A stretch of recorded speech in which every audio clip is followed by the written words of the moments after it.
நன்றி. அமரவும்.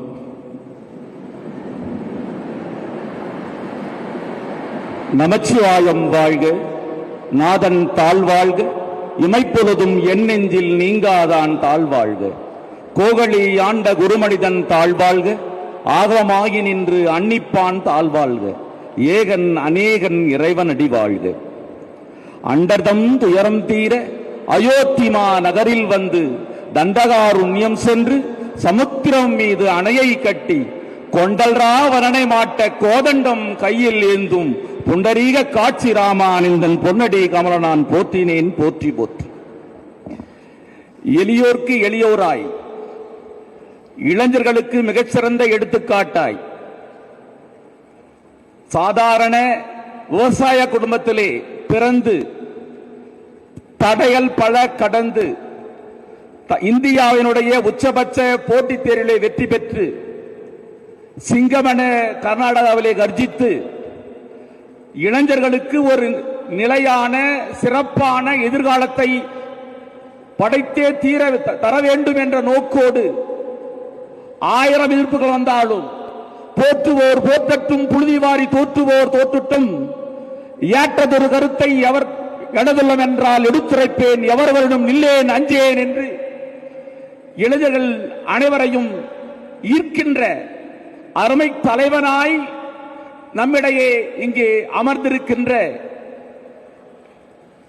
இரவு பகல் பாராமல் இந்திய நாட்டினுடைய இறையாண்மைக்கும் பாதுகாப்பிற்கும் வளர்ச்சிக்கும் தொண்டாற்றுகின்ற நமது பாரத பிரதமர் நரேந்திர மோடிஜி அவர்களுடைய வழிகாட்டுதலிலே மிகச்சிறந்த ஒரு வழிகாட்டுதலை இளைஞர்களுக்கும் இளைஞர்களுக்கும் தரக்கூடிய அருமை சகோதரர் அவர்களை இந்த மேடையிலே காண்பது அரிதிலும் அரிது. அந்த அரிது இன்று நிகழ்ந்திருக்கிறது. அவர்களை வருக வருக என அதியமான் மகளிர் கலை மற்றும் அறிவியல் கல்லூரியின் சார்பிலே அவருடைய பாதங்களை பணிந்து வரவேற்கிறேன். ஐயா, வாருங்கள். உங்களுடைய வரவேற்பு எங்களுக்கு மிக பெரும் உந்துதலையும் உற்சாகத்தையும் தந்திருக்கிறது. மெழுகுவர்த்தியாய் கரைந்து குழந்தைகளுக்கு மிகச்சிறந்த வழிகாட்ட தரக்கூடிய துணை பேராசிரியர் பெருமக்களே, விவசாய குடும்பத்தின் வீரமிகு மங்கைகளே, பாட்டாளி வர்க்கத்தின் பட்டாம் பூச்சிகளே, என் அருமைக்குரிய மாணவிகளே, இந்த நிகழ்ச்சிக்கு உங்களை வருக வருக என வரவேற்பதிலே மற்றற்ற மகிழ்ச்சி அடைகிறேன்.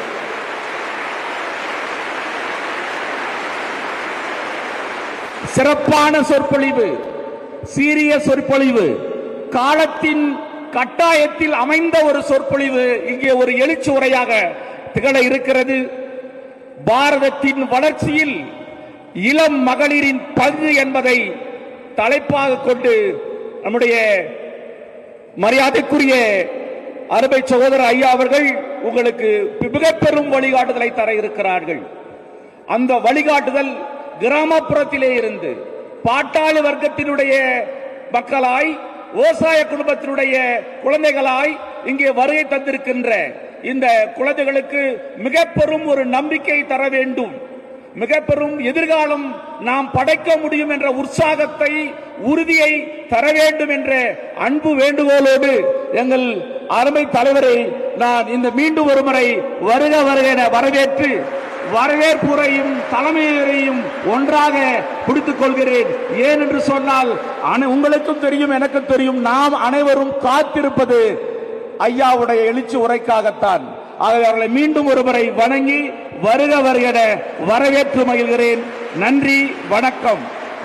அடுத்ததாக அதியமான் கல்வி குழுமங்களின் சார்பாக ஆசிரியர்களே அச்சாணிகள் என்ற ஒரு புத்தகத்தை நம்முடைய கல்விநிலையத்தின் சார்பாக நமது அதியமான் கல்வியினுடைய செயலர் அவர்கள் இப்பொழுது அவர்களுக்கு அன்பு பரிசாக வழங்குவார்கள்.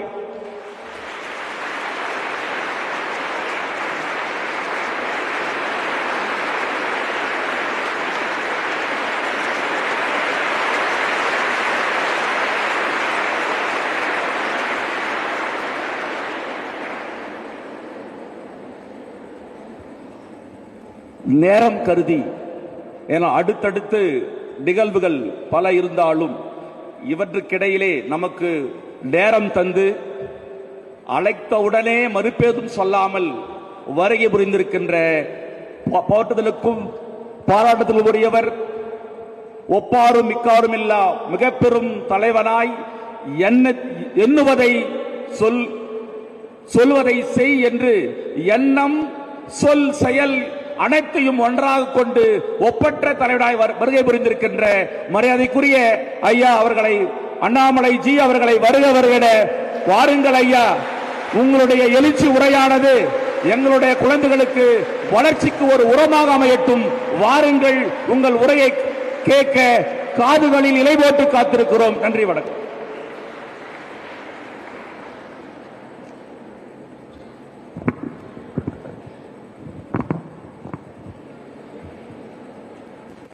அன்பார்ந்த மாணவ செல்வங்களே, ஒரு அற்புதமான மதிய நேரத்தில் உங்களுடைய மதிய உணவுக்கு பிறகு நாம் அனைவரும் கூட சேர்வதற்கு ஒரு பெரிய வாய்ப்பு. அதுவும் உங்களிடத்தில் எனக்கு ஒரு பெரிய சந்தோஷமான விஷயம் என்னவென்றால், முதல் தலைமுறை, பெரும்பாலும் விவசாய குடும்பமாக இருப்பீங்க. தருமபுரி, கிருஷ்ணகிரி, திருப்பத்தூர், திருவண்ணாமலை, பெரும்பாலும் இந்த 4 மாவட்டங்கள், பக்கத்தில் இருக்கக்கூடிய மாவட்டங்கள் இருக்கலாம். அப்பா அம்மா கண்டிப்பாக கஷ்டப்பட்டு தான் உங்களை படிக்க வைக்கிறாங்க, எந்த மாற்று கருத்தும் இல்லை. நிறைய பேர் உங்களுடைய குடும்பத்தினுடைய சூழ்நிலை மாற்ற வேண்டும், அதற்கு கல்வி மட்டும்தான் ஒரே ஒரு ஆயுதம் என்பதை முழுமையாக புரிந்து கொண்டு இந்த அற்புதமான அதியமான் மகளிர் கலை மற்றும் அறிவியல் கல்லூரியிலே பயின்று கொண்டிருக்கின்றனர். அதுவும் எல்லோருமே பெண்கள். ஒரே இடத்துல கிட்டத்தட்ட 3000 பெண்கள் சக்தி ஒரு அறைக்குள்ள குழுமி இருந்தால் எந்த அளவுக்கு பவர்ஃபுல்லாக அந்த ரூம் இருக்கு பாருங்க. அந்த அளவுக்கு வைப்ரேஷன் இருக்கக்கூடிய ஒரு அற்புதமான நேரத்தில் நம் அனைவரும் கூட இணைந்திருக்கின்றோம். இதற்கு முக்கிய காரணமாக இருக்கக்கூடிய இந்த கல்லூரியினுடைய நிறுவனர் மற்றும் முதல்வர் அருமை ஐயா முனைவர் சீனி திருமால் முருகன் ஐயா அவர்களே, அதியமான் கல்வி நிறுவனங்களுடைய செயலர் அம்மா முனைவர் ஷோபா திருமால் முருகன் அவர்களே, இந்த அரங்கத்தில் இருக்கக்கூடிய ஆசிரியர் பெருமக்களே, ஆங்கிலத்தில் நம்ம ஈஸியாக நான் டீச்சிங் ஸ்டாஃப்னு சொல்லிடுவாங்க. ஆனால் நான் டீச்சிங் ஸ்டாஃபும் டீச் பண்ணுறாங்க அப்படிங்கிறது என்னுடைய ஐதீகம். கல்லூரிக்குள்ளே யாரெல்லாம் இருக்கிறாங்களோ எல்லாரும் நமக்கு பாடம் சொல்லி கொடுக்குறாங்க. ஒருவர் நம்முடைய கிளாஸ் ரூம்குள்ளே பாடம் எடுக்கிறாங்க, நமக்கு சப்ஜெக்ட் சொல்லி கொடுக்குறாங்க, சயின்ஸ் சொல்லி கொடுக்குறாங்க, தியரி சொல்லி கொடுக்குறாங்க.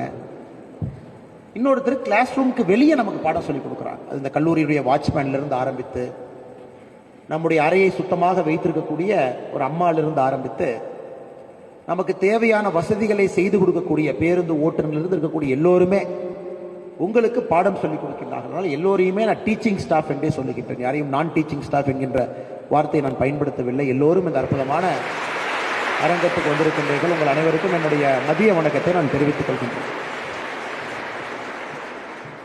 சகோதர சகோதரிகளே, குறிப்பாக சகோதரிகளே, நான் அதிகமாக நீங்கள் தான் 99.99% இந்த அறைக்குள்ள இருக்கீங்க. நாங்கள் இன்னைக்கு மைனாரிட்டியாக இருக்கும். எண்ணி பார்த்துடலாம், மொத்தமாக ஒரு 10-15 ஆண்கள் தான் இந்த அரங்கத்துக்குள்ளே இருக்கும். இந்தியா எப்படி மாறிக்கொண்டிருக்கிறது என்பதற்கு இந்த ஒரு அரங்கமே சாட்சியாக இருக்கு. இந்த ஒரு அரங்கம் மட்டுமே. சமீபத்தில் நீங்கள் பார்த்துருப்பீங்க, நம்முடைய பாரத பிரதமர் நரேந்திர மோடி அவர்கள் பெண்களுக்கான ஒரு இடஒதுக்கீடு கொண்டு வந்தார். பாராளுமன்றத்தில், சட்டப்பேரவையில் 33%. 2024 பாராளுமன்ற தேர்தல் நடந்து முடிந்த பிறகு அடுத்து வரக்கூடிய சென்சஸ் டேட்டா வச்சு அதன் பிறகு வரக்கூடிய பொது தேர்தலில் அந்த 33% இடஒதுக்கீடு என்பது அமல்படுத்தப்படும் என்று சொன்னார். அப்படி பார்த்தீங்கன்னா 2024 பாராளுமன்ற தேர்தல் முடிந்தவுடன் வரப்போகின்ற சென்சஸ் 2025 அந்த மாதிரி இருக்கலாம். அதன் பின்பு வரப்போகின்ற தேர்தல் 2026 வரக்கூடிய எந்த தேர்தலாக இருந்தாலும், குறிப்பாக 2029 பாராளுமன்ற தேர்தலில் 33% இடஒதுக்கீடு நம்முடைய சகோதரிகளுக்கு, தாய்மார்களுக்கு கொடுக்க வேண்டும் என்று பிரதமருடைய யோசனை. அதை பாராளுமன்றத்தில் ஒரு சட்டமாக கொண்டு வந்தாச்சு. நமக்கு தெரியும் இது நடக்கும். அது நடக்கும் பொழுது நீங்க திரும்பி பார்த்தீங்கன்னா இன்னும் ஒரு 5-6 ஆண்டுகள்ல இந்தியாவில் எங்கேயுமே இந்த அளவுக்கு உலக நாடுகள்ல ஆட்சியாளர்களாக பெண்கள் இந்த அளவுக்கு எங்கேயுமே கிடையாதுங்க. 7%, மேலை நாடுகளில் 9%, சுவிட்சர்லாந்து மாதிரி சில கேண்டன்ஸ் போயிட்டீங்கன்னா 13-14%. நம்முடைய நாடு தயாராகிவிட்டது. பெண்கள் நம்மை ஆள வேண்டும் என்று சொல்வதற்கு நம்முடைய நாடு தயாராகி கொண்டிருக்கிறது. அங்கொன்றுமாக இங்கொன்றுமாக ஒரு பெண்கள் ஆண்டார்கள், நம்ம கூட நின்னாங்க என்பதை தாண்டி பாராளுமன்றத்தில், சட்டப்பேரவையில் பெண்களுடைய குரல் கேட்க வேண்டும். அதன் மூலமாக ஏழை மக்களை மையப்படுத்தி இந்தியாவுடைய அரசியல் எடுக்க வேண்டும். பெண்களுடைய எளிமையும், பெண்களுடைய அறிவாற்றலும், பெண்களுக்கு இருக்கக்கூடிய தன்னம்பிக்கையும் எல்லாவற்றையும் தாண்டி பெண்களுக்கு இயற்கையாக இருக்கக்கூடிய கருணையும் ஆட்சி மன்றத்திலே வர வேண்டும் என்பதற்காக நம்ம எடுத்திருக்கக்கூடிய, இந்திய மக்கள் எடுத்திருக்கக்கூடிய முடிவு. எந்த அளவுக்கு நம்ம நாடு மாறி இருக்கு அப்படிங்கிறது ஒரு சின்ன உதாரணம். இன்னைக்கும் நீங்க பாத்தீங்கன்னா, குறிப்பாக கிராம பகுதிக்கு போனோம் அப்படின்னா பெண்களுக்கு முழுமையான விடுதலை கிடைத்திருக்கா அப்படின்னு கேட்டீங்கன்னா இல்லை. முழுமையான விடுதலை என்பது சுதந்திரம் கிடைச்சிருச்சு. 1947க்கு பிறகு விடுதலை என்று அரசாணையை வெளியிட்டுட்டாங்க. பிரிட்டிஷ் அரசு நம்மளை விட்டுட்டு போயிட்டாங்க. இந்தியன் இண்டிபெண்டன்ஸ் ஆக்டை பிரிட்டிஷ் பார்லிமெண்ட்ல பாஸ் பண்ணிட்டாங்க. நமக்கு விடுதலை கிடைத்து விட்டது. விடுதலைங்கிறது அப்படி இல்லை, அது பொலிட்டிக்கல் ஃப்ரீடம், அது அரசியல் விடுதலை. நம்ம யாரோ வேற ஏதோ நாட்டுக்கார ஆண்டுகிட்டு இருந்தா அவர்களை நம்முடைய நாட்டிலிருந்து வெளியே அனுப்பிச்சிட்டோம். Only political freedom. இன்னைக்கு பெண்களுக்கு உண்மையான எக்கனாமிக் ஃப்ரீடம் கிடைச்சிருக்கா? எக்கனாமிக் ஃப்ரீடம் கிடைச்சிருக்கா அப்படின்னு கேட்டீங்கன்னா கிடையாது, இல்லை. ஆனா எக்கனாமிக் ஃப்ரீடத்தை நோக்கி நம்ம போயிட்டு இருக்கோம். பெண்களுக்கு முழு செக்யூரிட்டி கிடைச்சிருக்கா? இல்லை. பெண்கள் எல்லா துறையிலையும் சாதித்துக் கொண்டிருக்கின்றார்களா? இல்லை. பெண்களுக்கு எல்லா இடத்திலும் ஈஸியா மேலையும் கீழே போறதுக்கு ஆப்பர்ச்சுனிட்டி இருக்கா? கிளாஸ் சீலிங் என்று பயன்படுத்துவோம். ஒரு கார்பரேட் கம்பெனியில ஒரு பெண்களுக்கு எந்தவித தடுமாட்டமோ பிரச்சனையோ இல்லாம அவங்க ப்ரொமோஷன் அப்படியே வருதா? சிஇஓவா இருக்காங்களா? எம்டியா இருக்காங்களா? ஒரு நிறுவனத்தை நடத்தக்கூடிய மேலாளர்களா இருக்கிறாங்களா அப்படின்னு கேட்டீங்கன்னா இல்லை. ஆனா உங்களுடைய காலத்துல நீங்க அதை செய்ய போறீங்க. அதான் உங்களுக்கு இருக்கக்கூடிய வாய்ப்பு. உங்களுடைய தாயினுடைய காலத்தில் அது கிடைக்கல, உங்களுடைய பாட்டிமார்களுடைய காலத்தில் அது கிடைக்கல. உங்களுடைய காலத்தில் உங்கள் கண்ணால் அடுத்த 25 ஆண்டுகள் 2047 முடியும் பொழுது இந்தியாவிலே ஆணும் பெண்ணும் சமம் என்கின்ற வார்த்தைக்கு உண்மையான அதிகாரமும் மரியாதையும் இருக்கக்கூடிய நாட்டை நீங்க உருவாக்க போறீங்க. இதைத்தான் நம்முடைய பாரத பிரதமர் அவர்கள் விக்ஷித் பாரத் என்கின்றார், வளர்ச்சி அடைந்த பாரதம். பாரதம் வளர்ச்சி அடைய வேண்டும் என்றால் எல்லா துறையிலையும் பெண்களுக்கு சம உரிமை இருந்தால் மட்டும்தான் அந்த பாரதம் என்பது வளர்ச்சி அடைந்த பாரதம் என்று சொல்ல முடியும். இன்னைக்கு 100 பேர் வேலை பார்க்கறாங்கன்னா இந்தியாவில் பெண்கள் woman participation in work force வெறும் 24%, 24%. 76% ஆண்கள், 26% பெண்கள். உண்மையான வளர்ச்சி அடைந்த பாரதம் என்று நாம் சொல்ல வேண்டும் என்றால் 2047 நம்முடைய பிரதமர் கனவை நாம முழுமையா நிறைவேற்றோம்னா 2047 சுதந்திரம் கிடைத்து 100 ஆண்டுகள் முடிந்திருக்கும் பொழுது ஒர்க் ஃபோர்ஸ் பார்ட்டிசிபேஷன்ல, வேலை வாய்ப்புல பெண்களுக்கு 50% இருக்காங்க, ஆண்களுக்கு 50% இருக்கிறாங்க. இவங்கள் மக்கள் தொகைக்கு இவங்க இருக்கிறாங்க, அவங்க மக்கள் தொகைக்கு அவங்க இருக்கிறாங்க. அப்படி சொல்லும் பொழுதுதான் இது வளர்ச்சி அடைந்த பாரதம். 2014க்கு பிறகு ஒரு சின்ன ஒரு 2 உதாரணம் சொல்றேன். ஏன்னா தலைப்பு அப்படிப்பட்ட தலைப்பு. பாரதத்தினுடைய வளர்ச்சியில இளம் மகளிருடைய பங்கு அப்படி இருக்கும் பொழுது இன்னைக்கு என்ன இருக்குன்னு நம்ம புரிஞ்சுக்கணும். கடந்த 75 ஆண்டுகளாக எப்படி இருந்துச்சுன்னு நம்ம தெரிஞ்சுக்கணும். அப்படி இருக்கும் பொழுது மட்டும்தான் அடுத்த 25 ஆண்டுகளுக்கு நாம் ஒரு இலக்கை வைக்க முடியும். நாம இன்னைக்கு இருக்கிறத பேசிட்டு இருக்கோம். இதற்கு முன்பு இன்னும் மோசமாக இருந்தது, இதெல்லாம் உடைத்து வந்திருக்கின்றோம் பெண்கள். நாம் நல்லதான் வெளியே நம்மை வரவேற்ற பொழுது அற்புதமான நம்முடைய தமிழகத்துல உலகம் முழுவதுமே நமக்கு பேரும் பெருமையும் தேடி கொடுக்கக்கூடிய நம்முடைய சகோதரிகள் வெளியே நின்று வரவேற்றார். பாரதியார் ஐயாவுடைய ஈக்குவல், பார்ட் ஈக்குவல், துணைவி என்கின்ற வார்த்தையை பாரதியார் அவர்கள் எப்பொழுதுமே பயன்படுத்தியது கிடையாது. அவருக்கு அங்கமாக இருந்த அவருடைய மனைவி செல்லம்மாள் அவங்க வெளியிருந்து வரவேற்றாங்க. வீரமங்கை வேலுநாச்சியார் அவங்க வரவேற்றாங்க. அதாவது ஜான்சி ராணிக்கு 70 வருஷத்துக்கு முன்னாடியே இந்தியாவில் ஒரு அரசி ஆங்கிலேயர்களை தோற்கடித்து விட்டு 17 ஆண்டுகள் ஆட்சியில் இருந்த ஒரே ஒரு பெண் ராணி வீரமங்கை வேலுநாச்சியார் மட்டும்தான். அவங்க வரவேற்றாங்க. சரித்திரம் மறந்துருச்சு. இன்னைக்கு குழந்தைங்களுக்கு அவங்களை பத்தி சொல்றது கிடையாது. சரித்திர புத்தகத்தில் ஒரு பேராகிராஃபா இருக்கோ தவிர ஒரு புத்தகமா அவங்க இல்லை. அதனால் இன்னைக்கு இருக்கிறத பத்தி நம்ம பேசிக் கொண்டிருக்கின்றோம். அடுத்த 25 ஆண்டுகள்ல உங்களுக்கு எப்படிப்பட்ட வேலை காத்திருக்கிறது என்பதை உணர்த்துவதற்காகவும் கூட ஒரு பாடமா சொல்றேன். 2014 இருந்து 2023 முடிந்து இன்னைக்கு 24 ஆரம்பத்தில் இருக்கும். இத்தனை ஆண்டுகள்ல இந்தியால 11 கழிப்பறை நாம் கட்டியிருக்கின்றோம். 11 crore டாய்லெட். அப்படின்னா 11 கோடி வீட்டில் டாய்லெட் இல்லை. தமிழ்நாட்டில் மட்டுமே 55 லட்சம் குடும்பத்தில் முதலாக கழிப்பறை எட்டி பார்த்துருக்கு. இப்போ நீங்க பாருங்க, ஒரு வீட்டில் கழிப்பறை இல்லை என்றால் பாதிப்பு ஆணுக்கா பெண்ணுக்கா? ஆணுக்கு அதிக பாதிப்பா பெண்ணுக்கு அதிக பாதிப்பா? அந்த ஊரே தயாராகுவதற்கு முன்பு அந்த கிராமத்தில் இருக்கக்கூடிய கழிப்பறை இல்லாத வீட்டில் இருக்கக்கூடிய ஒரு பெண் 1 மணி நேரத்திற்கு முன்பு எந்திரிச்சு அந்த பெண் ஊருக்கு முன்பாகவே தன்னுடைய இயற்கை உபதையை முடித்துக்கொண்டு ஊர்ல மற்ற ஆண்கள் எல்லாம் எழுவதற்கு முன்பாக அந்த பெண் தயாராகும். இதானங்க நிலைமை. பட்டி தொட்டியெல்லாம் இதானங்க நிலைமை. இப்படிதான் இருந்துச்சு. இப்படிதான் பல ஆண்டு காலமாக இருந்துச்சு. அதை பிரதமர் அவர்கள் யோசிச்சாங்க. ஸ்வச் பாரத் என்கின்ற அற்புதமான திட்டத்தை கொண்டு வந்து நாம் வளர்ச்சி அடைய வேண்டும் என்றால் ஒரு வீடு வளர்ச்சி அடையும். ஒரு வீடு வளர்ச்சி அடைய வேண்டும் என்றால் வீட்டில் இருக்கக்கூடிய சகோதரியும் தாய்மாரும் வளர்ச்சி அடையும். சகோதரியும் தாய்மாரும் வளர்ச்சி அடைய வேண்டும் என்றால் அந்த வீட்டில் சகோதரியும் தாய்மாருக்கும் தேவையான வசதிகள் அந்த வீட்டில் இருக்கணும். 11 கோடி கழிப்பறைகள் இன்னைக்கு வீட்டில் கட்டப்பட்டது. இன்னைக்கு 100% கழிப்பறை இல்லாத வீடுகள் இந்தியாவில் இல்லை.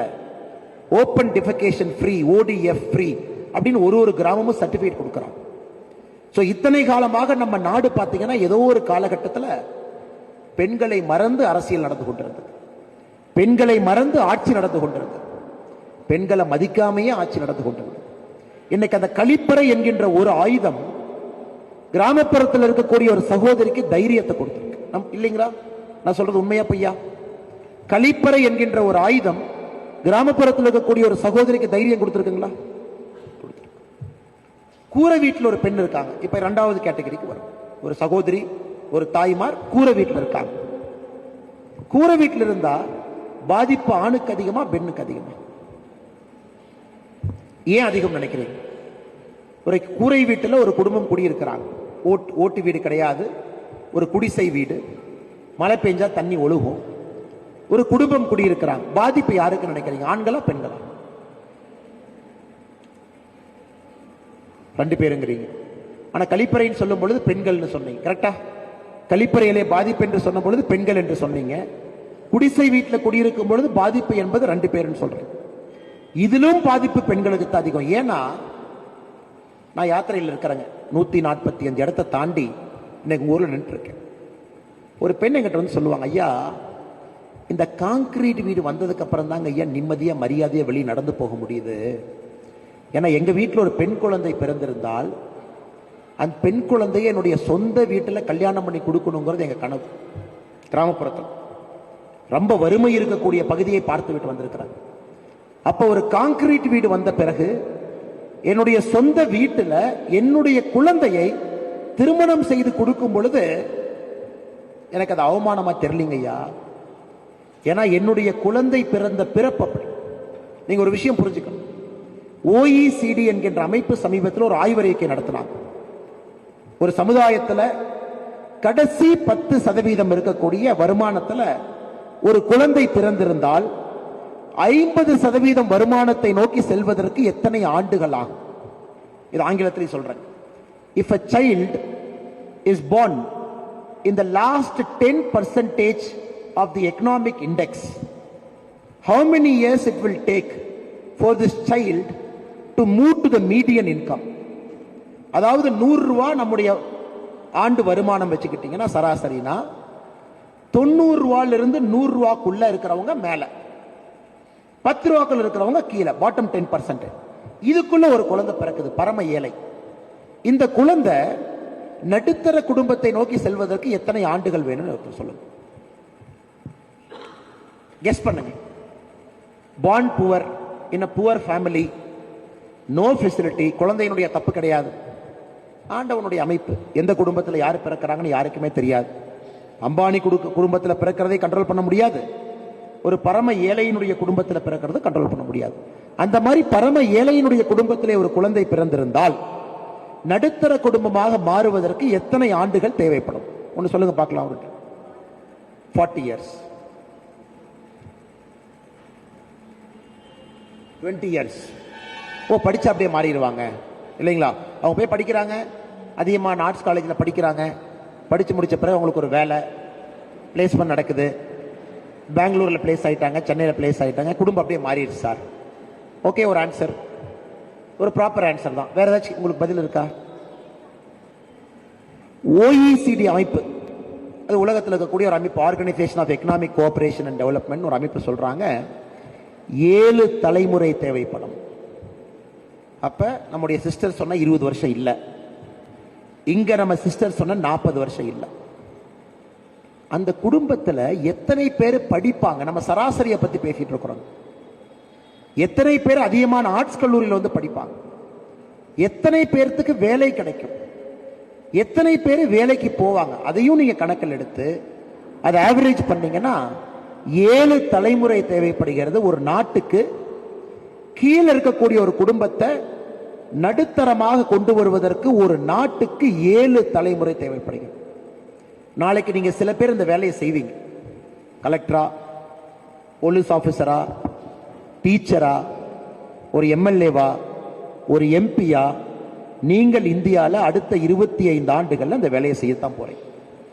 அதிலும் சில பேர் நீங்க எம்எல்ஏ எம்பி தைரியமா சொல்றேன், ஒரு பக்கம் 33% ஒதுக்கியாச்சு, உங்களை எம்பவர் பண்ணணும். இன்னொரு பக்கம் பொது சீட்லயும் நம்ம போட்டி போடலாம். அப்ப 100% சீட்ல நம்ம நிக்கிறோம். நமக்கு 33% கேரண்டி.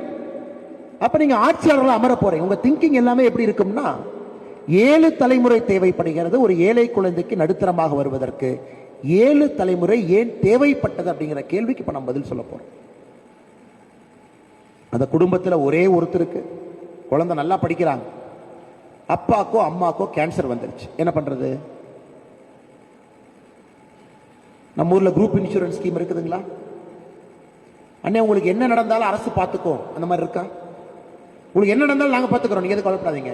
நீங்க ஏழையா பணக்காரனா, உங்க வீட்டில் நாங்க கேரண்டி பண்ணிட்டோம், உங்க வீட்டுக்கு கண்டிப்பா கரண்ட் வரும், உங்க வீட்டுக்கு கண்டிப்பா தண்ணி வரும். இந்திய குடிமகனா இருந்தா கண்டிப்பா நீங்க கான்கிரீட் வீட்டில் வாழுவீங்க. நீங்க ஹாஸ்பிட்டல் போனா பில்லை நாங்க கட்டிடுவோம். உங்க குழந்தைங்க ஸ்கூலுக்கு படிக்க போனா பில்லை நாம பார்த்துக்கிறோம். இந்தியாவில் இருக்கா? இந்தியாவில் இருக்குங்களா? இருக்கா? அதற்கான முயற்சியை இப்ப எடுத்திருக்கோம், அதற்கான கால் எடுத்து வச்சிருக்கோம். யாராக இருந்தாலும் 5 லட்சம் ரூபாய் மருத்துவ காப்பீடு நம்ம பார்த்துக்கிறோம், மத்திய அரசு பார்த்துக்கிறோம். 5 lakh இன்சூரன்ஸ் ஸ்கீம். வீடு இல்லாதவர்களுக்கு பிரதான் மந்திரி ஆவாஸ் யோஜனா வீடு கொடுக்கிறோம். வீட்டுக்கு பைப்பு மூலமாக குடிதண்ணீர் கொண்டு வருவதற்கு ஜல் ஜீவன் திட்டத்தின் மூலமாக ஒரு வீட்டுக்கும் தண்ணீர் குடிதண்ணீர் பைப்பு மூலமாக வரும். பேங்க் அக்கவுண்ட் இல்லாம இந்தியாவில் 2014க்கு முன்பு 42 கோடி பேர் இருந்தாங்க. கடந்த 9 ஆண்டுகள்ல 42 கோடி பேருக்கு பேங்க் அக்கவுண்ட் வந்திருக்கு. எதுக்காக இது சொல்றேன்னாங்க, இந்த வளர்ச்சிங்கிறது ரொம்ப ஒரு கடினமான ஒரு வார்த்தை. அது ஈஸியா சொல்லிட்டு போயிடலாம். எத்தனையோ பேர் இந்த அரங்கத்துக்கு வந்திருப்பாங்க, வளர்ச்சி வளர்ச்சின்னு பேசியிருப்பாங்க. 75 ஆண்டுகளாக வளர்ச்சி வளர்ச்சின்னு பேசுறோம் இல்லைங்களா? ஆனா ஏன் நம்ம வளரல அப்படிங்கிறது இவ்வளவு கஷ்டமான வேலை நமக்கு இருக்கு. 7 தலைமுறை ஆகக்கூடிய ஒரு சமுதாயத்தில் நாம் இருக்கும். ஒரு பக்கம் ஜாதி, ஒரு பக்கம் மதம், ஒரு பக்கம் லஞ்சம், ஒரு பக்கம் ஆட்சியாளர்கள் சரியில்லை. இதையெல்லாம் தாண்டி அந்த குடும்பம் வளரும். உங்களுடைய கனவுகள் மிக பெரிதாக இருக்க வேண்டும், அதை சாதிக்கக்கூடிய வல்லமையும் மிக பெரிதாக இருக்க வேண்டும். அதற்காக உங்களுடைய முயற்சி அதைவிட பெரிதாக இருக்க வேண்டும். ஏன்னா இத்தனை போர்சஸ் நீங்க சண்டை போடணும். ஜாதி வெறியர்கள் இருக்கிறாங்க, மதத்தை வைத்து பேசுவர்கள் இருக்கிறாங்க, அதையெல்லாம் தாண்டி அரசுல லஞ்ச லாவண்யம் வாங்கக்கூடியவங்க இருக்கிறாங்க. அப்புறம் அரசு பதவியில வர்றவங்க ஏழையின் மீது அக்கறை இல்லாதவங்க இருக்கிறாங்க. இதையெல்லாம் உடைத்து அந்த ஏழை தாய்க்கு சென்று சேர வேண்டிய திட்டங்களை கொடுத்து அவங்கள மேல கொண்டு வர்றது அவ்வளவு கடினமான வேலை. அதை நாம் செய்து கொண்டிருக்கின்றோம். இந்தியர்களாக நம்முடைய அரசு செய்கிறது. அதில் நீங்களும் இப்ப பார்ட்டிசிபேட் பண்ண போறேன். ஸோ இந்த இன்ட்ரோடக்ஷனை உங்களுக்கு கொடுக்கணும் அப்படிங்கிறது என்னுடைய ஆசை. உங்ககிட்ட நாங்கள் என்ன எதிர்பார்க்கிறோம், நீங்க எப்படி கான்ட்ரிபியூட் பண்ணலாம் அப்படின்னு சொல்றதை விட இவ்வளவு பிரச்சனைகள் இருக்கு, இவ்வளவு பேர்த்த நம்ம மேல கொண்டு வந்துட்டு இருக்கோம். ஒரு சோசியல் செக்யூரிட்டிக்குள்ள இந்தியர்களை கொண்டு வர்றோம். நீங்க யாராக இருந்தாலும் மருத்துவமனைக்கு போங்க, நாங்க பார்த்துக்கிறோம். யாராக இருந்தாலும் பள்ளிக்கு போங்க, நாங்க பாத்துக்கிறோம். நீங்க யாராக இருந்தாலும் உங்க வீட்டுக்கு தண்ணி கொடுக்குறோம், குடிக்க நல்ல தண்ணி. நீங்க யாராக இருந்தாலும் கூரை வீட்டில் இருக்க மாட்டீங்க, கான்கிரீட் வீட்டில் இருப்பீங்க. நீங்க யாராக இருந்தாலும் உங்களுக்கு வங்கி கணக்கு இருக்கு. நீங்க யாராக இருந்தாலும் உங்களுக்கு ஓல்டேஜ் பென்ஷன் கிடைக்கும். நீங்க யாராக இருந்தாலும் உங்களுக்கு விவசாய பென்ஷன் கிடைக்கும். இதெல்லாம் முதலாக இந்தியாவில் நம்ம கேட்கிற வார்த்தை. இதெல்லாம் சமீப காலமாக நாம இந்தியாவில் கேட்டுட்டு இருக்கிறோம். இந்த இதில் உங்களுடைய பங்கை பத்தி நீங்க யோசிங்க. உங்களுடைய டார்கெட்டை பிக்ஸ் பண்ண. உங்க எல்லாத்துக்கும் ஒரு பெரிய வாய்ப்பு. படித்து முடித்த பிறகு வேலை என்பது நிச்சயமாக இந்தியாவில் உங்களுக்கு கிடைக்க போகுது. யாராச்சும் எனக்கு வேலை கிடைக்காதுன்னு பயப்படுறவங்க இருக்கீங்களா? கை தூக்கம் பார்க்கலாம். எவ்வளவு பேர் பயத்தில் இருக்கீங்க பார்க்கலாம். ஆனால் எனக்கு வேலை கிடைக்கிறது டவுட்டு தான், எனக்கு என் மேல நம்பிக்கை இல்லை.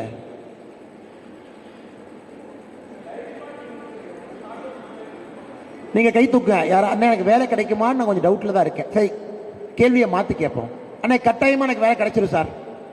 கை தூக்குங்க பார்க்கலாம்.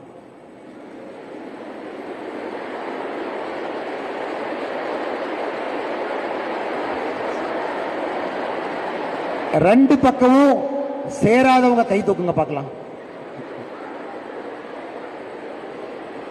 ரெண்டு பக்கம் சேராதவங்க கை தூக்குங்க பார்க்கலாம். எனக்கு பிடிச்ச குரூப் இந்த குரூப் தாங்க. ஏன்னா இந்த குரூப் தான் வேலை கொடுக்க போற குரூப். வேலைக்கு போற குரூப் இல்ல.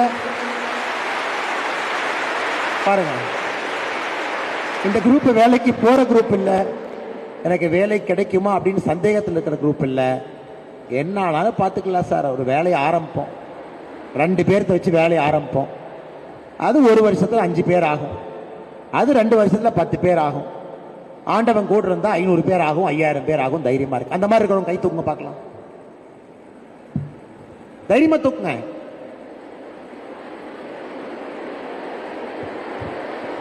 இன்னைக்கு இந்தியாவுக்கு தேவை நீங்கள். இன்னைக்கு இந்தியாவுக்கு தேவை நீங்க.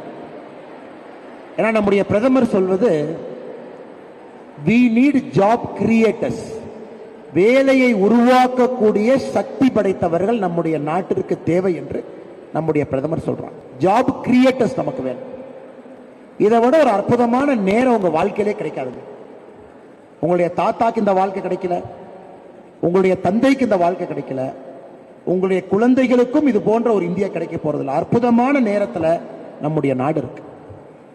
142 கோடி மக்கள், 142 crore, 167 கோடி வரைக்கும் நம்ம போவோம். அதுக்கப்புறம் பாப்புலேஷன் குறைய ஆரம்பிக்கும். 167 crore நம்ம தொடுவாங்க எஸ்டிமேஷன் படி. அப்படியே இன்னும் ஏறுவோம், 167 கோடி வரைக்கும் போயிட்டு அப்படியே கீழே இறங்கும். 2035 2050 வரைக்கும் இந்தியாவுடைய பொற்காலம். நம்முடைய பொற்காலமே 2035 2050. காரணம், வேலை செய்பவர்கள் இந்தியாவில் சராசரியாக 98 கோடி பேர் இருப்பாங்க எஸ்டிமேஷன் படி. 2035 இன்னும் சரியாக 10 ஆண்டுகள்ல இந்தியாவில் வேலை செய்யறவங்க 98 கோடி பேர் இருப்பாங்க. 98 கோடி பேர் வேலை செஞ்சிட்டு இருப்பாங்க. 18 வயசு கீழே இருக்கிறவங்க படிச்சுட்டு இருப்பாங்க. 60 வயசுக்கு மேல இருக்கிறவங்க ரெஸ்ட் எடுத்துட்டு இருப்பாங்க. அவங்க ஒரு 30 கோடி. குழந்தைகள் ஒரு 14-15 கோடி. 98 கோடி. உலக வரலாற்றில், உலகத்தினுடைய சரித்திரத்தில் ஒரே நேரத்தில் ஒரு நாட்டில் 98 கோடி பேர் வேலை செய்ததாக சரித்திரம் இல்லை. சைனால 2021 அதிகபட்சமாக 91 கோடி பேர் வேலை செஞ்சாங்க. 91 crore. சைனா பாத்தீங்கன்னா பீக் அடிச்சு கீழே வர ஆரம்பிச்சிருச்சு. 91 கோடி பேர் சைனால. ரொம்ப நாளைக்கு முன்னாடி ஒரு தாய் தந்தைக்கு ஒரு குழந்தை, 1 child பாலிசி அப்படின்னு பாலிசியை கொண்டு வந்தாங்க. அதனுடைய விளைவு Chinese population is becoming older. They are not becoming younger. In the Indian population, we are becoming younger. நம்முடைய நாட்டை பொறுத்தவரை one of the youngest democratic population இந்தியாவில் இருக்கு. We are becoming younger. Median age of the country, நாட்டினுடைய median ஏஜே பார்த்தீங்கன்னா 33 வயசுல தான் median age of the country இருக்கு. ஸோ இந்த நேரத்தில் நீங்க உள்ள இருக்கீங்க, இந்த நேரத்தில் நீங்க படிச்சுட்டு இருக்கீங்க, இந்த நேரத்தில் படிச்சுட்டு வெளியே போக போறீங்க. 2035 இருக்கும் போது உங்களுக்கு வயசு என்னங்க இருக்கும்? 30 வயசு இருக்குமா உங்களுக்கு? இல்லை உங்க பாப்பா அவங்களுக்கு ஒரு 30 இயர்ஸ் இருக்குங்களா? 2050 போது உங்க வயசு என்ன இருக்கும்? 45 இருக்குமா? அப்ப நீங்க ஓல்டா எங்கா? 2035 உங்க ஏஜ் 35 இருக்கும். 2015 உங்க ஏஜ் 50 இருக்கும் பெரும்பாலும் இங்க இருக்கிறவங்க. அதன் பிறகு இந்தியாவிற்கு வயசாக ஆரம்பித்துவிடும். India will start becoming older. அதனால தான் நான் திரும்ப திரும்ப சொல்றேங்க, உங்க தாய் தந்தைக்கு இந்த வாய்ப்பு கிடைக்கல, உங்கள் குழந்தைகளுக்கும் இந்த வாய்ப்பு கிடைக்க போவதில்லை. உங்க ஜெனரேஷனுக்கு, உங்களுடைய தலைமுறைக்கு மட்டும்தான் இந்த வாய்ப்பு கிடைத்திருக்கிறது. 2035 50 நம்முடைய நாட்டினுடைய பீக்கை நாம் அடையும் பொழுது நீங்க எங்க இருப்பீங்க? பலமா இருப்பீங்க, திடமா இருப்பீங்க, ஒரு வளர்ந்த இந்தியாவை உங்க கண்ணில் பார்ப்பீங்க. வேர்ல்டினுடைய சூப்பர் பவர் நாட்டில் நீங்க வாழ போறீங்க. உலகத்தினுடைய முதன்மை நாட்டினுடைய குடிமகனா நீங்க இருக்க போறீங்க. 2050 அப்புறம் சராசரி வயதுங்கிறது 50 55 நோக்கி போக ஆரம்பிச்சு சைனா மாதிரி. இதை நீங்க கெட்டியா பிடிச்சுக்கணும்.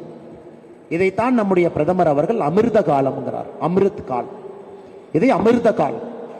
எப்படி ஒரு குடும்பத்திற்கு ஒரு காலம் கிடைக்குமோ, ஒரு சமுதாயத்திற்கு ஒரு காலம் கிடைக்குமோ, இந்திய நாட்டிற்கு இந்த காலம் கிடைச்சிருக்கு.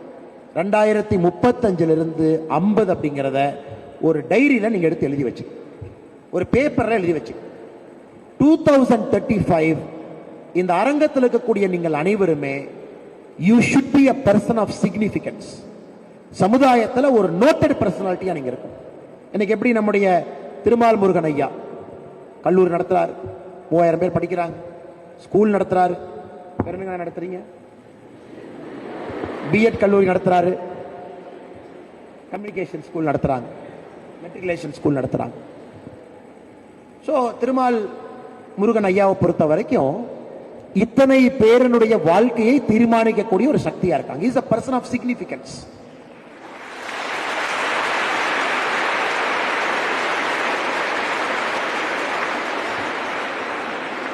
இல்ல நான் எப்படி இங்க வந்திருப்பேன் நீங்க சொல்லுங்க. ஒரே இடத்துல இவ்வளவு குழந்தைகள் இருக்கிறாங்க, ஒரே இடத்துல இவ்வளவு மாணவ செல்வங்கள்ட்ட பேசுறதுக்கு ஒரு வாய்ப்பு. அந்த வாய்ப்பை உருவாக்கியது ஒரு தனி மனிதனுடைய உழைப்பு. கரெக்டுங்களா? எப்போ ஒரு காலத்துல நீங்க ஆரம்பிச்ச போது எத்தனை பேர் வந்தாங்கண்ணா? ஃபர்ஸ்ட் இயர் எத்தனை பேர் சேர்ந்தாங்கண்ணா?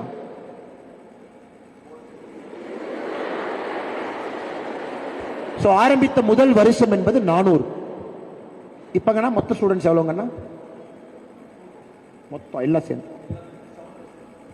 400ல ஆரம்பிச்சு இன்னைக்கு 7000 பேர் இருக்கா. ஸ்கூல் காலேஜ் எல்லாம் சேர்த்து 7000.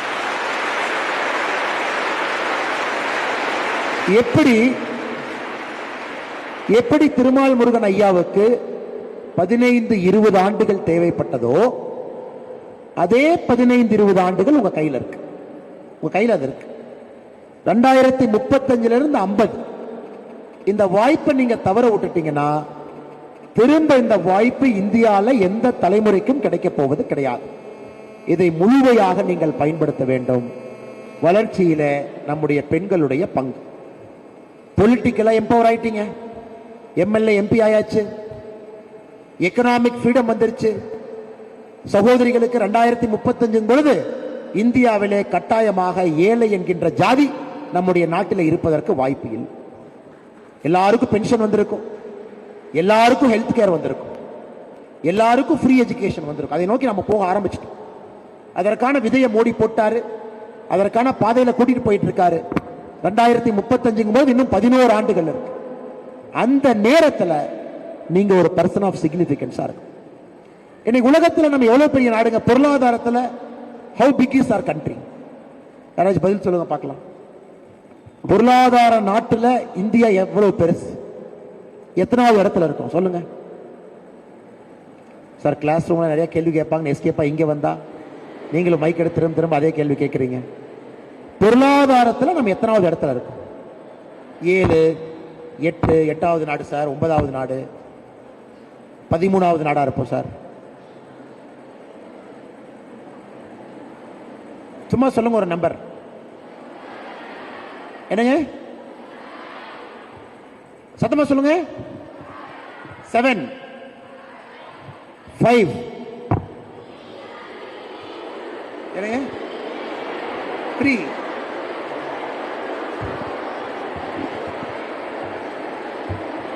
நமக்கு 3 ஆன்சர் கிடைச்சிருக்கு. 7, 5, 3. ஃப்ரண்ட்ல வேற ஆன்சர் இருக்குங்களா? 2014 we were the 11th largest country in terms of economy. 11வது இடத்துல இருந்தோம் 2014. இன்னைக்கு 2024 ஜனவரி மாசம் 10ஆம் தேதி உலகத்தினுடைய 5வது இடத்துல இருக்கும். 6 படி 7 படிப்படியா படிப்படியா படிப்படியா 11ல இருந்து 6க்கு வந்தாச்சு. 2028 நீங்க சொன்ன எல்லா ஆன்சருமே வந்துருச்சு. 2028 முடியும் பொழுது உலகத்தினுடைய 3வது நாடு ஆயிரும். இன்னைக்கு 5ல இருக்கு. அப்ப நமக்கு மேல யாரு சார் இருக்கா? நமக்கு மேல ஜப்பான் இருக்காங்க, நமக்கு மேல ஜெர்மனி இருக்காங்க, சைனா இருக்காங்க, அமெரிக்கா இருக்காங்க. 4 நாடுகள் நமக்கு மேல. அமெரிக்கா, சைனா, ஜப்பான், ஜெர்மனி 4 பேர் இருக்காங்க. 5வது நாம இருக்கு. ஜப்பானையும் ஜெர்மனியும் ஓவர்டேக் பண்றதுக்கு நமக்கு என்ன 4 இயர்ஸ் வேணும், 3.5 இயர்ஸ் வேணும். 2028 முடியும் பொழுது நீங்க அப்பதான் அந்த காலேஜ்ல இருந்து பாஸ் ஆகி வெளியே போய் ஒரு ஜாப் வாங்கி அல்லது ஜாப் ஆரம்பிச்சு அப்பதான் உங்க வாழ்க்கையில செட்டில் ஆயிட்டு இருப்பீங்க. அப்ப உலகத்தினுடைய 3வது பெரிய நாடு. அப்ப சைனா எத்தனை நாள்ல பிடிப்போம்னு நினைக்கிறீங்க சைனாவை? என்ன சார் இந்த 2-4 வருஷத்துல பிடிச்சாச்சு, அது ஒண்ணுதான் எனக்கு 2 வருஷத்துல பிடிச்சிடலாம். இன்னைக்கு நம்முடைய பொருளாதாரம் பார்த்தீங்கன்னா India is $3.9 trillion, China $14 trillion, America $33 trillion. அப்ப எவ்வளவு தூரம் போகணும்? என்னன்னே சாதாரணமா வந்து சொல்லிட்டு போயிட்டீங்க. $3.9 trillion எங்க இருக்கு? $33 trillion எங்க இருக்கு? $14 trillion எங்க இருக்கு? இது இன்னொரு விதத்துல சொல்லணும்னா ஒரு சராசரி இந்தியனுடைய வருமானம் $2,700. ஒரு சராசரி அமெரிக்கனுடைய வருமானம் $62,000. Long way to go, long way to go. பிரதமர் சொல்றாரு பயந்துக்காதீங்க 2047 பிடிச்சிடலாங்கிறார். 2028 3வது வந்தாச்சு. அமெரிக்காவையும் 2047 பிடித்து உலகத்தினுடைய முதன்மை நாடாக பொருளாதாரத்தில் நம்முடைய நாடு வரப்போகுது. எந்த மாற்று கருத்து? ஏன்னா என்ன காரணம்னாங்க, America is becoming older, China has already started becoming older, India is becoming younger. 2035 2050 இந்தியாவினுடைய கோல்டன் பீரியட், யங்கஸ்ட் பாப்புலேஷன் இந்த பிளானட், பாசிபிளி அரௌண்ட் 167 crore நாம் இருக்கும் பொழுது யங்கஸ்ட் பாப்புலேஷன் நம்ம கிட்ட இருக்க போறாங்க.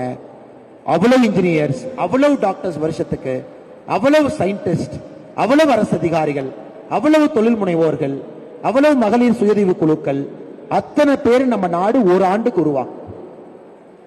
சோ எஸ்டிமேட் என்ன சொல்றாங்கன்னா, இந்தியாவுடைய இன்ஜினியர்ஸும் இந்தியாவுடைய ஆர்ட்ஸ் காலேஜில் வர்ற நெட் பாஸ் மட்டுமே ஐரோப்பிய நாட்டினுடைய பாதி பாப்புலேஷன் ஒரு வருஷம் நம்ம ப்ரொடியூஸ் பண்ணக்கூடிய இன்ஜினியர்ஸும் ஆர்ட்ஸ் ஸ்டூடெண்ட்ஸ் இருப்பாங்க 2040. இது பெரிய வாய்ப்பு நினைக்கிறீங்களா இல்லைன்னு நினைக்கிறீங்களா? Is it a blessing? இவ்வளவு பெரிய வாய்ப்பு உங்களுக்கு தட்டிலே ஆண்டவன் கொடுத்திருக்கின்றான். Young population, stable country, world's largest middle income group, அதையெல்லாம் தாண்டி ஒரு ஸ்டேபிள் பொலிட்டிக்கல் நேஷன், அதையெல்லாம் தாண்டி பெண்களுக்கு அதிகாரத்தினுடைய மையத்திலே அமர்வதற்கான ஒரு வாய்ப்பு, அதையெல்லாம் தாண்டி மேலை நாடுகளை முந்தியடித்து நம்முடைய முதல் இடத்துக்கு நாம போறோம். இது என்னுடைய பேச்சினுடைய 2வது பார்ட். அடுத்த 5 நிமிஷங்க 3வது ஒரு சின்ன விஷயத்தை உங்கள்கிட்ட சொல்லிட்டு என்னுடைய உரையை முடித்துக்கிறேன். ஒரு ஊர்ல ஒரு பணக்காரர், சரிங்களா? உங்க ஊர்ல ஒரு பணக்காரர் இருக்கார். அவரை பணக்காரன் அப்படிங்கறனால உங்களுக்கு பிடிக்குமா, இல்ல பண்பானவன் என்பதனால உங்களுக்கு பிடிக்குமா? யாருக்கு பணக்காரன் என்பதனால பிடிக்கும்?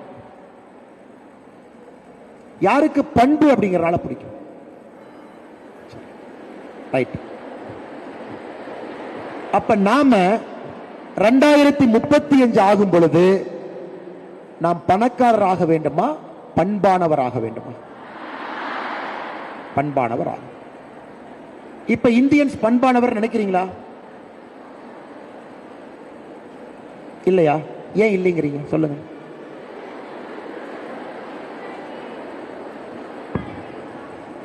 Humanity is not there. இந்த பாப்பாக்கு ஒரு மைக் கொடுங்க. பயங்கர பிலாசபி எல்லாம் பேசுறாங்க. மைக் கொடுங்க. இன்னைக்கு இந்தியா பண்பான தேசம் இல்லை என்று ஏன் நினைக்கின்றீர்கள்? ஹியூமனிட்டி இல்லாததுனால. ஹியூமனிட்டி இல்ல, மனிதத்தன்மையே இல்ல சார். ஆமா சார். மனிதத்தன்மை எல்லாம் ஒத்துக்கிறீங்களா? மனிதத்தன்மை குறைவா இருக்கு. நானும் ஒத்துக்கிறேன். ஒன்று. அடுத்தது, பணம் பணம் வெறி பிடிச்ச சுத்துறானுங்க சார். ஆமா சார். எங்க பார்த்தாலும் அப்படிதான் சார் சுத்துறாங்க.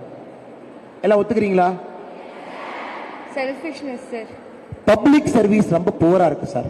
எல்லாம் ஒத்துக்கிறீங்களா? கவர்மெண்ட் பஸ்ல ஏற முடியல சார், கவர்மெண்ட் ஹாஸ்பிட்டல்ல கால் வைக்க முடியல சார். ஒத்துக்கிறீங்களா இல்லையா? எனக்காக எஸ் சார் சொல்லாதீங்க ப்ளீஸ். சகோதர சகோதரிகளே, உங்களுடைய கையில் இருக்கிறது.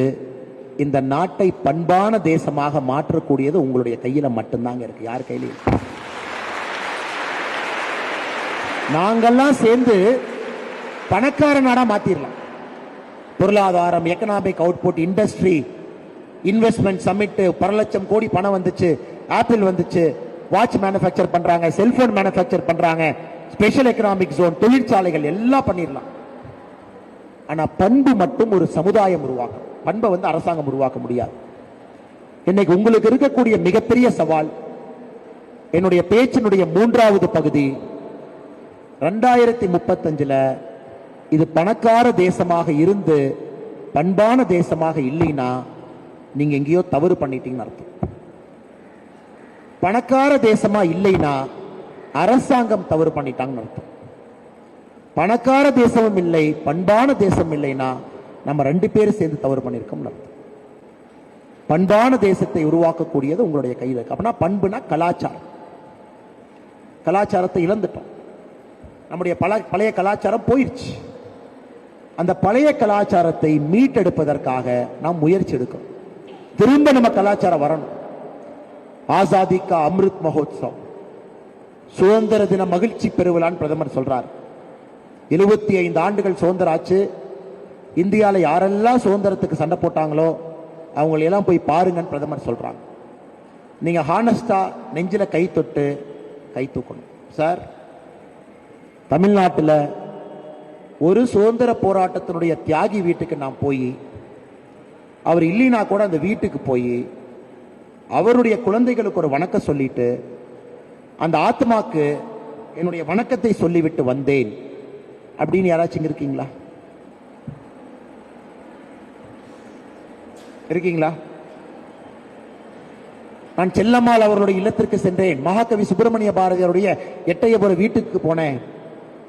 வாயுசி ஐயாவுடைய வீட்டுக்கு போய் பார்த்துட்டு அவர் எழுத்த செக்க போய் நான் பார்த்தேன். இல்ல வீரபாண்டி கட்டபொம்மனை தூக்கிலிட்ட இடத்திற்கு போனேன். இல்ல மாவீரன் பூலித்தேவன் அவருடைய சமாதிக்கு சென்று பார்த்து விட்டு வந்தேன். இருக்கீங்களா?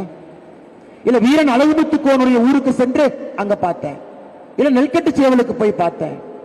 இல்ல வெள்ளூருடைய கோட்டையை போய் நம்முடைய சரித்திரத்தை பார்த்துட்டு வந்தேன். இருக்கீங்களா? தஞ்சாவூருடைய பெரிய கோவிலுக்கு வெளியே சென்று ராஜராஜ சோழனுடைய பெருமையை பார்த்து விட்டு வந்தேன்.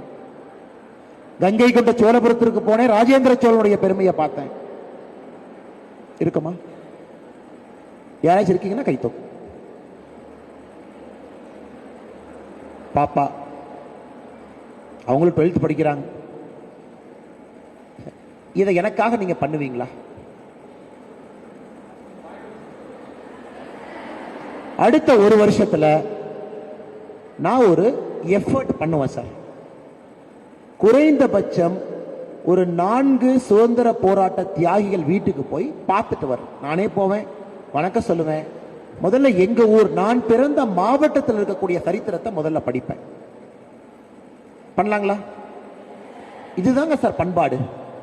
இதுதான் நம்ம எதிர்பார்க்கிறோம். நம்முடைய ஊரை பற்றி அறிந்து கொண்டால் நாம் யார் என்பதை நாம் தெளிவாக அறிந்து கொள்வோம். நாம் யார் என்பதை அறிந்து கொண்டால் பண்பு என்பது தானாக வந்துவிடும். கரெக்டுங்களா? அது கிளாஸ்ல சொல்லிக் கொடுக்க வேண்டிய அவசியம் இல்லைங்களே. அடுத்த ஒரு வருட காலம் உங்க ஊர் பக்கத்துல வீரபாண்டி கட்டபொம்மனுடைய ஊர் இருக்கலாம், கயத்தார் இருக்கலாம், தூக்குல போட்ட இடம், நெற்கட்டு சேவல் இருக்கலாம், புலித்தேவனுடைய ஊர் இருக்கலாம், திருவண்ணாமலை இந்த பக்கம்லாம் வந்திருக்கிறீங்க, வேலூர் கோட்டை பக்கத்தில் இருக்கலாம். அடுத்த ஒரு வருட காலம் என்னுடைய அன்பான வேண்டுகோள், எந்த அளவுக்கு படிப்புக்கு நேரம் கொடுக்குறீங்களோ, எந்த அளவுக்கு படிப்புக்கு முக்கியத்துவம் கொடுக்குறீங்களோ, இந்த பண்புக்கு நீங்க முக்கியத்துவம் கொடுத்து வெளியே போய் பார்க்கணும். ஒரு அநாத ஆசிரமத்தில் போய் ஒரு நாள் தங்கி இருந்து அவர்களோடு மதிய உணவு சாப்பிட்டு வரும். ஒரு லெப்ரசி சென்டருக்கு போய் சாயந்தரம் அவங்களோடு நேரம் ஸ்பெண்ட் பண்ணி ஒரு டீ காஃபி குடிச்சு சாப்பிட்டு வரும். தந்தை தாய் இல்லாத குழந்தைகள் இருக்கக்கூடிய ஆசிரமத்துக்கு போய் ஒரு சனி ஞாயிறு அவங்களோட. அண்ணாமலை என்ன தப்பா சொல்றாரு? அதெல்லாம் நம்ம செய்யக்கூடாது, இந்தியாவில் அதெல்லாம் செய்யக்கூடாது யாராவது சொல்லியிருக்காங்களா? நீங்கள் ஒரு அற்புதமான மனிதர்களாக மாறுவதற்கு இது ஒரு வாய்ப்பு. சரித்திரத்தை தெரியணும், கஷ்டப்படுறவங்களோட இருக்கணும், கஷ்டப்படுறவங்களோடு நேரம் செலவிட வேண்டும். அப்படி இருக்கும் பொழுது நமக்குள்ள அந்த மனிதம் பிறக்கும். பாப்பா நீங்க சொன்னீங்க, என்ன சொன்னீங்க ஃபர்ஸ்ட்? என்ன சொன்னீங்க?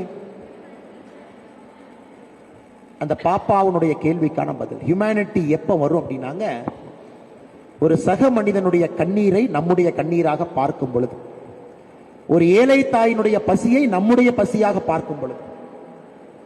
எல்லாத்தையும் தாண்டி நான் ஒரு நல்ல குடும்பத்தில் பிறந்துட்டேன், என்னால் படிக்க முடியுது, எதுவுமே தெரியாத அப்பா அம்மா வயிற்றில் ஒரு குழந்தை பிறந்திருக்கு, அந்த குழந்தைனால படிக்க முடியல, அதற்கு நான் என்ன செய்ய போகின்றேன் என்கின்ற கேள்வி கேட்கும் பொழுது அந்த மனிதம் என்பது பிறக்கும். என்னுடைய அன்பான வேண்டுகோளுங்க எல்லாருக்கும், நீங்க விருப்பப்படுறீங்களோ விருப்பப்படலையோ, 2035க்கு மேல 2047க்குள்ள உலகத்தினுடைய முதன்மை நாடாக இந்த நாடு மாறப்போகுது. அதுல எந்த மாற்று கருத்து இல்லை.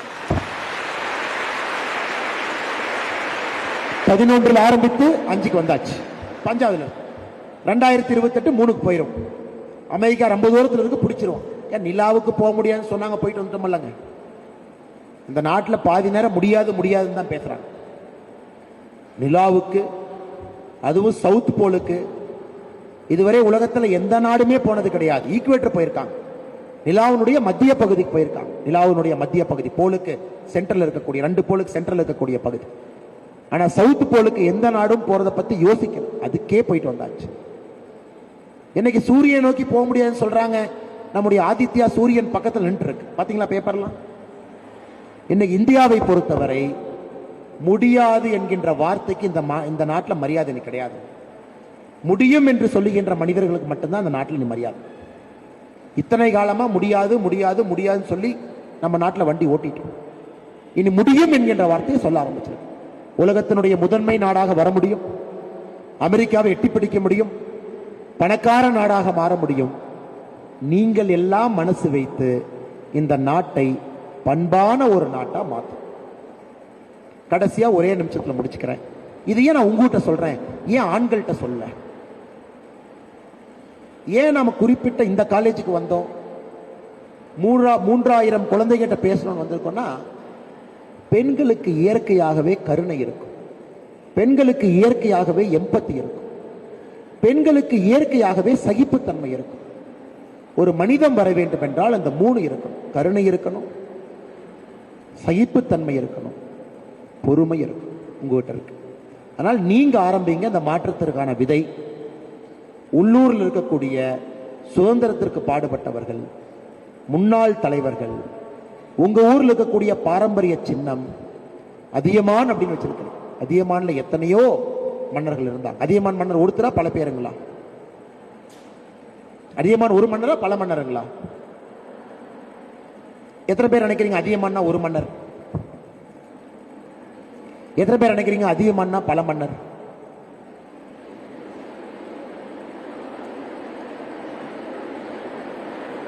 எத்தனை பேர் 2 பக்கம் இல்ல?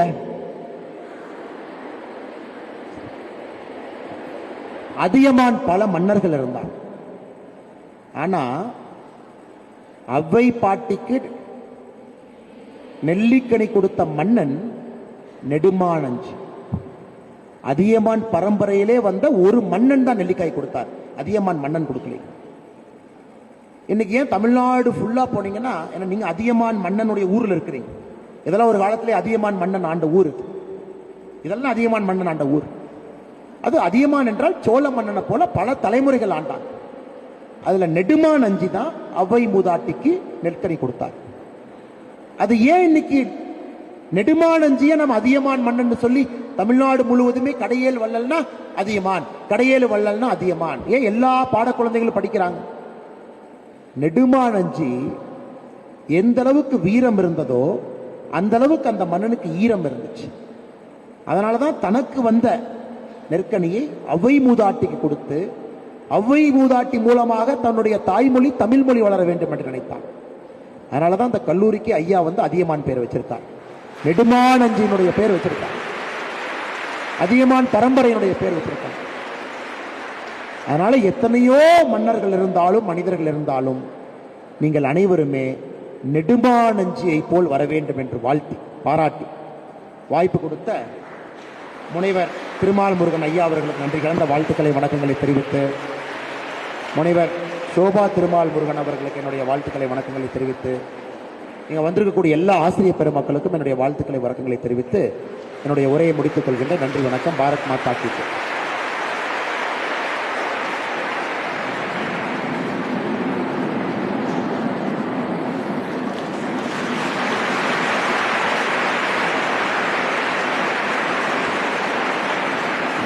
நன்றி நன்றி. அமர் அமரும்.